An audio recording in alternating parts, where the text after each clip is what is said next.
Good morning, my dear students. Today we will discuss about the second chapter of geography, that is physical features of India. My dear student, you are well aware about the physical feature of India because you have already discussed this concept in the sixth standard. In the sixth standard, we discuss a chapter that is our country India. In that chapter, we discuss about the political division of India and the physical division of India. My dear student, as you are aware about the political division of India, in the political division, we discuss about the administrative division, like how many states are there, what are the names of these states capital, and etc. different things that we organize politically. In the physical feature, we discuss about the different types of the landforms. In the sixth standard, we discuss that India is a subcontinent. Why it is known as the subcontinent? Because it has the features like a continent. When we discuss about the continent, in that thing we discuss about the different types of the landforms.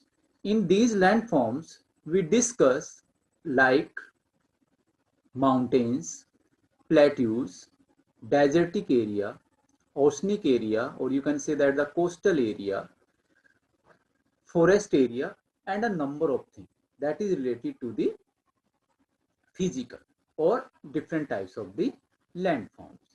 So my dear student, in this chapter, we are going to discuss about the physical feature of India. In this chapter, we will discuss the physical feature of India a, in an elaborate manner. So my dear student, as you are aware, India has a great diversity of landforms. For example, in India, you can easily notice about the mountains, plateaus, plains area, valleys, hills, island, deserts, coastal area, etc. So these are the different landforms or different topography that are found in India. My dear student, if you notice about the mountains, plateaus, plains, valleys, hills and island, they are totally different of each other. As they are different from each other, so it is easily concluded that they have been formed in different ways at a different period of time. Means they are formed in the different ways. There are the different methods they have been formed, or their geological the formation of their geological formation is totally different, and they are also formed at the different period of time. My dear student, as they are have been formed in the different ways in the different period of time, why this happen? My dear student, in the seventh standard, we discuss a concept that is our changing earth. In our changing earth, we discuss the different forces of the earth. And dear student, you are well aware that our earth has two main forces. These are our endogenic forces and exogenic forces. And in simple word, we can say that these are our internal and external forces of the earth. Due to the internal forces, there is the formation of the different relief feature. How these are formed? Because due to the endogenic forces, what happened? Our earth, as you are aware, that it is formed by the different concentric layers. So in these concentric layers, what happen? Our earth is divided into three concentric layers. These are our crust, mantle, and core. Our crust, it is found in the solid state. Our mantle, it is found in the semi-molten stage. And core, it is found in the molten form. So there is the liquid beneath the earth and upper side is the solid portion. When you put a solid thing on a liquid thing, so there is easily you can notice that there will be movement. That thing, it may be float, it may be sink. ये आपकी जो है तैर भी सकती है या ये आपकी डूब भी सकती है. तो ऐसे ही आपकी जो फोर्सेस जो है ये काम करती हैं. तो आपकी जो अर्थ है, it has the two types of the forces.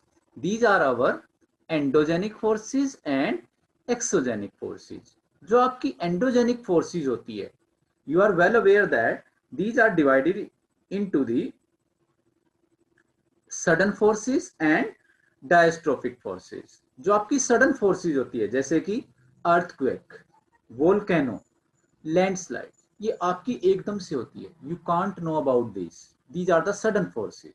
और exogenic forces में क्या होता है आपका? इरोशनल एंड डिपोजिशनल, यानी कि वेदरिंग प्रोसेस आपकी चलती है. तो बाय द वे, अगर कोई भी आपकी लैंडफॉर्म बनी है, फॉर एग्जांपल सबसे पहले क्या होता है आपका? इग्नियस रॉक फॉर्म होती है. After that sedimentary rock, after that metamorphic rock. तो जो आपकी इग्नियस रॉक बनती हैं, they are just form due to the endogenic forces of the earth. यानी कि मोल्टन मैग्मा जो है जब आपकी अर्थ क्रस्ट के ऊपर आता है और वहां पे कूल डाउन हो जाता है, then the igneous rock form. When they come in the contact of the climate or the different things, so what happened? Weathering process occurred there. So these igneous rock, they divided into sediments or pieces, and the different agent like the wind, water, okay, they just dry away these sediment from one place to another place, and they deposited at a one place. In this form, the sedimentary rock formed. So under the great heat and pressure, these sedimentary and igneous rock change their form. So that is the metamorphic rock. So in the same manner, these different landforms, they are constantly being modified, reshaped by the internal and external forces of the earth. यानी कि जो भी आपकी landform बनती है, चाहे वो आपका माउंटेन है, प्लेट्यू है, प्लेन रीजन है या वैली है, वो क्या होती है आपकी जो है due to the internal forces and external forces, or you can say that due to the endogenic forces and exogenic forces, they constantly being modified and reshaped. To understand the physical feature of India, we need to know how these physical features are formed and evolved. If we, as you are aware, we are going to discuss about the physical feature of India. But first of all, we have to keep in our mind that how these physical features are formed. ये बनी कैसे हैं? How they are evolved, how they are developed, वो विकसित कैसे हुई हैं? So the formation of physical feature of India is linked to the interior structure of the earth. हम यहाँ पे ये नहीं कहेंगे कि इंडिया ही, पूरे वर्ल्ड की जितनी भी आपकी फिजिकल फीचर हैं, they are just depend on the interior structure of the earth.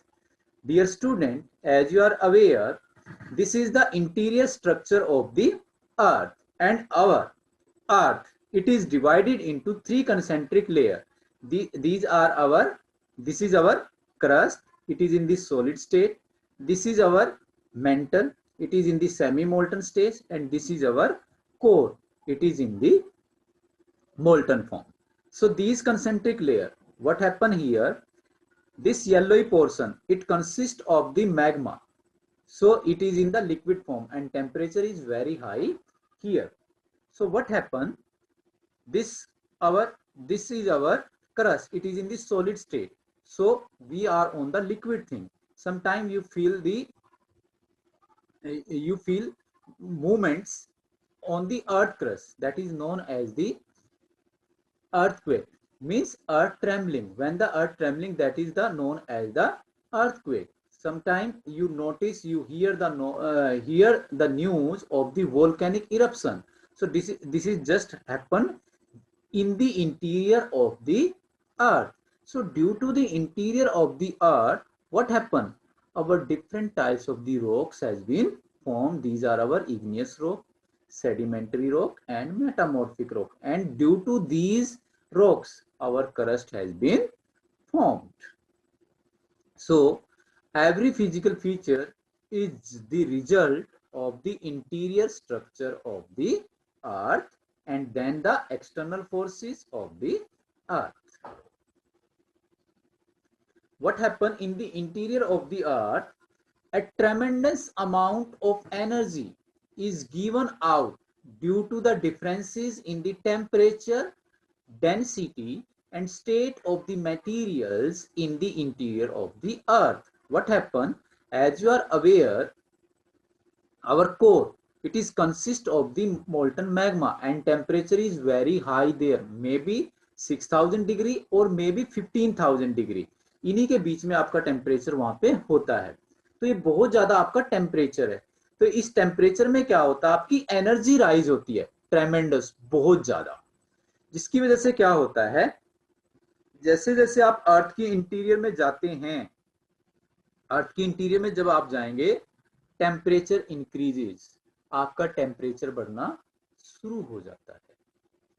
Density and state of the material, और मटेरियल किस फॉर्म में है वहां पे, उनकी डेंसिटी कि कितनी डेंसिटी में वो वहां पे है, एंड स्टेट, और किस अवस्था में, किस कंडीशन में वो वहां पे है, वो सारी चीजें टेम्परेचर की वजह से बदलना शुरू हो जाती है. जैसे कि क्रस्ट के आप ऊपर देखोगे सॉलिड चीजें आपको मिलेंगी, मेंटल में आप जाएंगे सेमी मोल्टन स्टेज में आपको मिलेंगी, और जब आप बिल्कुल नीचे जाएंगे तो ये येलोइश पोर्शन जो आप देख रहे हैं, आपको इस फॉर्म में जो है, आपको जो है मोल्टन मैग्मा वहां पे आपको देखने को मिलता है. तो इस प्रकार से टेम्परेचर के बढ़ने के साथ साथ आपकी जो है मटेरियल की स्टेट डेंसिटी भी चेंज हो जाती है.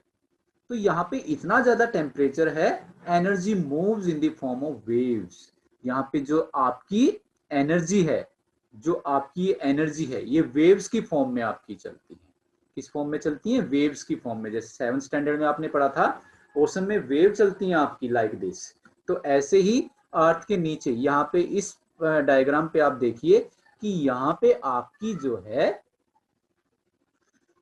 मैग्मा एनर्जी, जो टेम्परेचर की वजह से आपकी जो एनर्जी है वो वेव्स की फॉर्म में चल रही है. From one place to another there is the movement in this energy from one place to another due to the flow of energy. और जब ये एनर्जी फ्लो करती है, movement are generated in the interior of the earth. Earth के interior के अंदर भी movement आपकी होती रहती है. वैसे हर वक्त जो है अर्थ के अंदर जो है आपकी जो है मूवमेंट होती रहती है, लेकिन जब वो ज्यादा होती हैं तब हमको जो है या तो अर्थक्वेक फील होता है, या अगर बहुत ज्यादा ऊपर की सतह तक आपकी एनर्जी आ जाती है तो उसकी वजह से आपका वोल्केनिक इरप्शन भी आपका होता है. तो इस प्रकार से जो आपकी एनर्जी है वो आपकी जो है अर्थ के अंदर जो है जनरेट होती है. अब क्या होता है, please note down this. Rising air, जो एनर्जी कई बार क्या होती है, बहुत ऊपर की ओर राइज हो जाती है लाइक दिस. इस तरह से आपकी एनर्जी राइज होती है. Rising energy currents tier the crust apart. जो आपकी अर्थ की पहली लेयर है, जो क्रस्ट है, उस क्रस्ट को क्या करती है, टीयर, फाड़ देती है. यानी कि कई बार जो ये राइजिंग एनर्जी है ये अर्थ क्रस्ट को फाड़ देती है, टीयर कर देती है, स्प्लिट कर देती है, dividing it into large fragment, जिससे आपकी जो अर्थ क्रस्ट है वो लार्ज फ्रेगमेंट में डिवाइड हो जाती है, कॉल्ड टेक्टोनिक और लिथोस्फेरिक प्लेट्स. इस तरह से जो ये लार्ज फ्रेगमेंट्स बनते हैं इनको हम टेक्टोनिक प्लेट या लिथोस्फेरिक प्लेट्स के नाम से जानते हैं.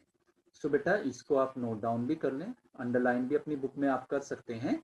Rising energy currents tier the crust apart, dividing it into large fragment called tectonic plates और लिथोस्फेरिक प्लेट्स, यानी कि इसको टेक्टोनिक प्लेट और लिथोस्फेरिक प्लेट्स के नाम से जाना जाता है। जैसे कि ये एनर्जी आपकी राइज हो रही है, ऊपर ये क्रस्ट है, जब ये एनर्जी राइज होगी तो ये अर्थ क्रस्ट को डिवाइड कर देती है। ऐसा बहुत साल पहले आपका हुआ था, जिसकी वजह से आपकी जो है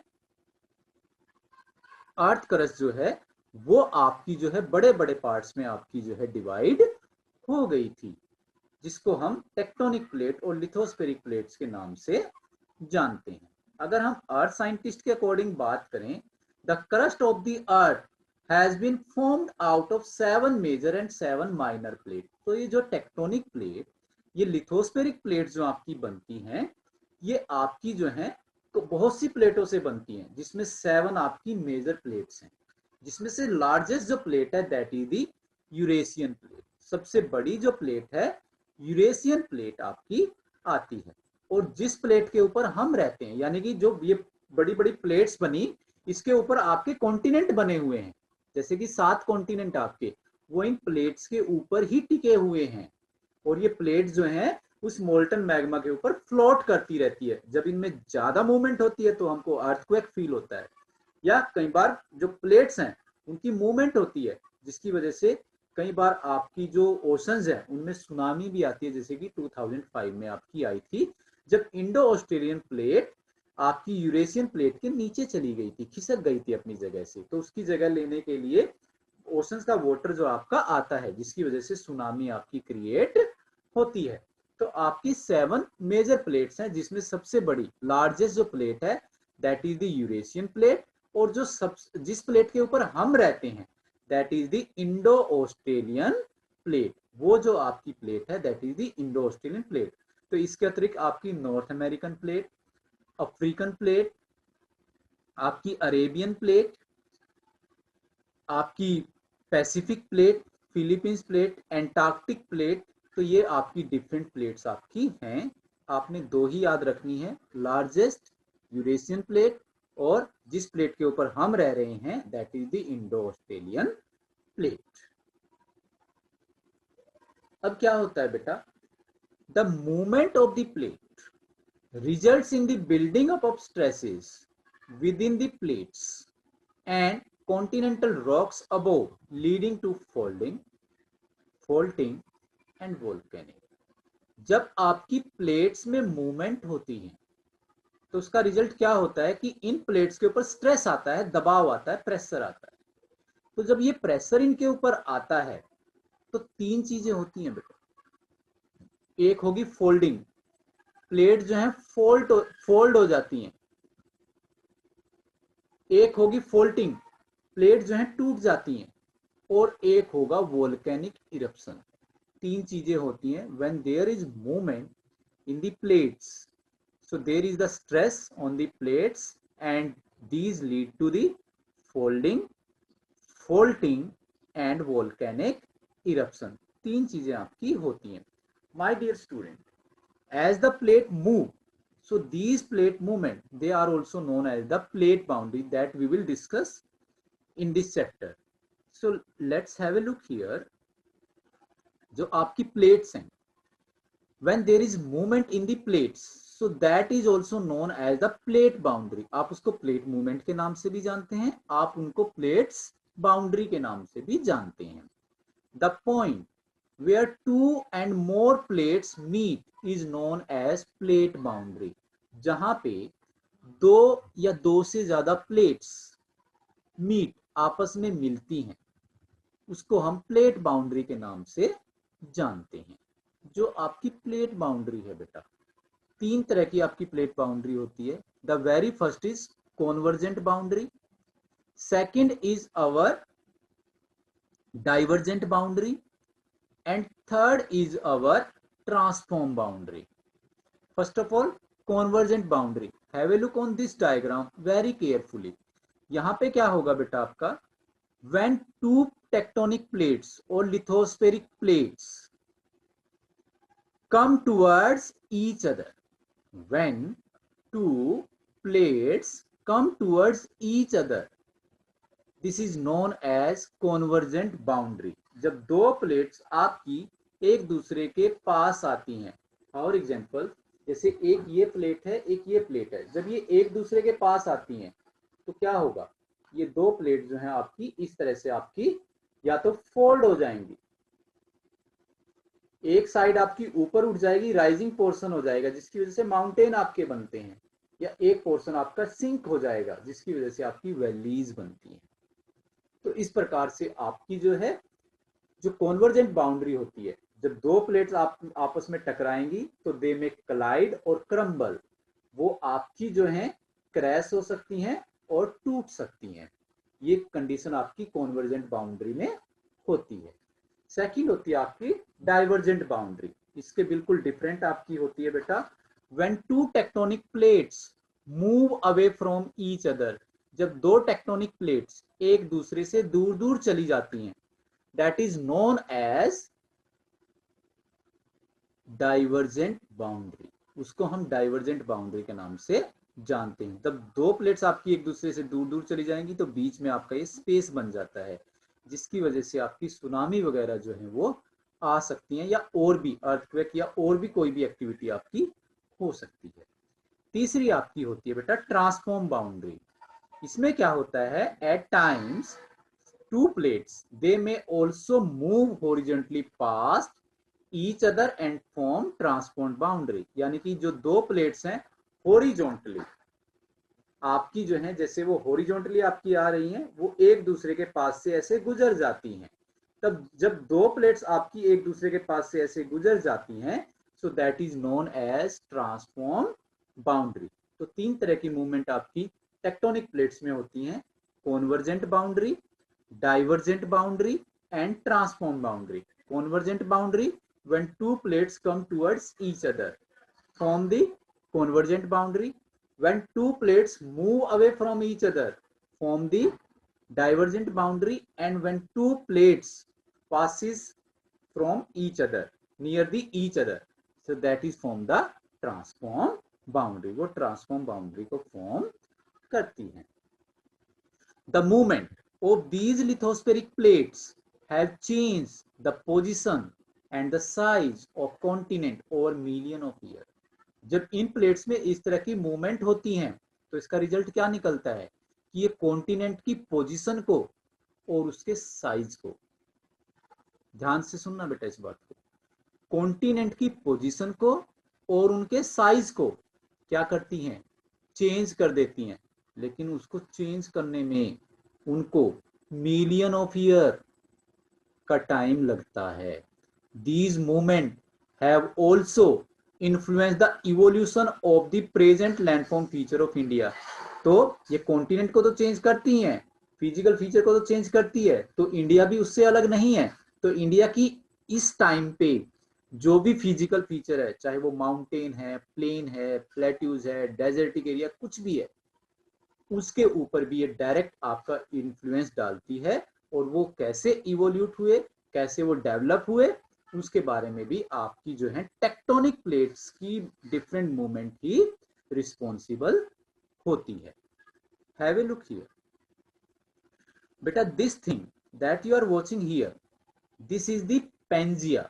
पेंजिया मीन्स सुपर कॉन्टिनेंट। ऐसा माना जाता है कि मिलियन ऑफ ईयर एगो आपकी अर्थ के जितने भी कॉन्टिनेंट थे, यानी कि 7 के 7 जो कॉन्टिनेंट थे, they are joined with each other, वो एक दूसरे के साथ जुड़े हुए थे। That is known as Pangaea, जिसको हम पेंजिया के नाम से जानते हैं, या सुपर कॉन्टिनेंट। पेंजिया का मतलब होता है सुपर कॉन्टिनेंट, यानी कि हम उसको सुपर कॉन्टिनेंट मानते हैं। और जब आप इस डायग्राम को देखोगे, जब ये मिलते हैं आपस में, इस तरह से ये मिले हुए थे, तो एक ही सी था बेटा उस टाइम। आजकल तो आप जो है पैसिफिक ओशन के बारे में पढ़ते हैं, अटलांटिक ओशन के बारे में पढ़ते हैं, इंडियन ओशन के बारे में पढ़ते हैं, एंटार्क्टिक ओशन के बारे में पढ़ते हैं, और इनके मिले जुले रूप को हम साउथ ओशंस के बारे में भी पढ़ते हैं। तो पहले आपके अलग अलग ओशन नहीं थे, आपका एक ही ओशन था जिसको हम 33 सी के नाम से जानते थे। ये बात हम कर रहे हैं पेंजिया की बेटा। तो अब यहाँ पे ऐसा क्या हुआ कि ये जो आपकी जो सुपर कॉन्टिनेंट ये डिवाइड हो गया, क्यों हुआ होगा बेटा? मैंने अभी आपको बताया था कि जो आपकी अर्थ के अंदर जो टेम्परेचर है वो कई बार एनर्जी के रूप में ऊपर की ओर आता है, and it divide the earth cut into large fragment, वो लार्ज फ्रेगमेंट में उसको डिवाइड कर देता है, जिसको हम टेक्टोनिक प्लेट्स के नाम से जानते हैं। तो ये कॉन्टिनेंट उन टेक्टोनिक प्लेट्स के ऊपर हैं। उसके बाद क्या होता है, बाय द वे एक चीज बन जाती है, वो कॉन्टिन्यूअसली मॉडिफाई होती है, ट्रांसफॉर्म होती है due to the endogenic and exogenic forces of the earth. Have a look here. ये अभी जो मैंने आपको डायग्राम दिखाया that is of the Pangaea, ये पेंजिया का आपका डायग्राम था। इसमें आप 225 मिलियन ईयर एगो आप देखेंगे कि सारे कॉन्टिनेंट जो है एक दूसरे के साथ जुड़े हुए थे और एक ही ओशंस आपको दिखाई दे रहा होगा, that is the Tethys sea. उसके बाद क्या हुआ, एनर्जी जैसे राइज हुई, इसने जो है इन कॉन्टिनेंट्स को, इस क्रस्ट को डिवाइड कर दिया लार्ज फ्रेगमेंट में। तो आपकी जो ये अर्थ है, ये जो कॉन्टिनेंट्स हैं, ये टू पार्ट्स में डिवाइड हो गए। Upper part is known as Laurasia, बड़े जो पार्ट है, ऊपर का जो पार्ट है, नॉर्थ का जो हिस्सा था, उसको लोरेसिया के नाम से जाना जाता है। और जो आपका साउथ का हिस्सा था that is known as Gondwana land, उसको जो है गोंडवाना लैंड के नाम से जाना जाता है। And we are living on the Gondwana land, हम जहां पे रह रहे हैं इंडिया में, ये किसका पार्ट था बेटा, आपका गोंडवाना लैंड का पार्ट था, आज भी है, आज भी ये गोंडवाना लैंड का पार्ट है। उसके बाद फिर आपकी मूवमेंट होती रही, मॉडिफाई होते रहे, और ये जो दो पार्ट हैं ये अलग अलग पार्ट्स में आपके डिवाइड हो गए 135 मिलियन ईयर एगो। तो आपका क्या हुआ, आप देखेंगे कि यहाँ पे अलग अलग कॉन्टिनेंट जो है वो बन रहे हैं, अलग अलग पार्ट में डिवाइड हो रहा है। फिर 65 मिलियन ईयर एगो ये आपके इस तरह की शेप में आ गए, और एट प्रेजेंट जब आप देखोगे तो ये 7 कॉन्टिनेंट आप देखते हैं, जिसमें आपका north America, south America, Africa, Asia, Europe, Australia और एंटार्क्टिका, ये 7 कॉन्टिनेंट आपके हैं। अब माय डियर स्टूडेंट, आगे जो समय आएगा ये शेप फिर चेंज हो जाएगी, यानी कि ऐसा नहीं है कि ये शेप चेंज नहीं होगी, ये शेप फिर चेंज हो जाएगी। आप पूछेंगे क्यों, due to the endogenic and exogenic forces of the earth, यानी कि ये अर्थ की एंडोजेनिक और एक्सोजेनिक फोर्सेस की वजह से चेंज होती रहती हैं। हैव ए लुक हियर, हम इंडिया के बारे में बात कर रहे हैं, तो इंडिया को अगर आप 71 मिलियन ईयर एगो पहले देखें तो इंडिया की बेटा ये शेप है। 55 मिलियन ईयर एगो देखें तो इंडिया की ये शेप है, जो आपको टोटली डिफरेंट मिलेगी। 38 million year ago this is the shape of India. 24 million year ago this is the shape of India. 10 million year ago this is the shape of India, and at present you are looking this shape of India. तो आगे का जो time आएगा this shape will be change, ये shape भी आपकी change हो जाएगी due to the endogenic and exogenic forces of the earth, यानी कि कॉन्टिन्यूसली जो आपकी लैंड फॉर्म्स हैं वो आपकी चेंज होती रहती हैं। सो नेक्स्ट कॉन्सेप्ट हमारा आता है formation of Himalayas. We will discuss this concept in the next lecture बेटा, okay. So I think you understood the concept, but still if there are any question, any query, you can raise hand now. Beta, this is enough for today. Thank you. Have a nice day, beta. God bless you all. Thank you.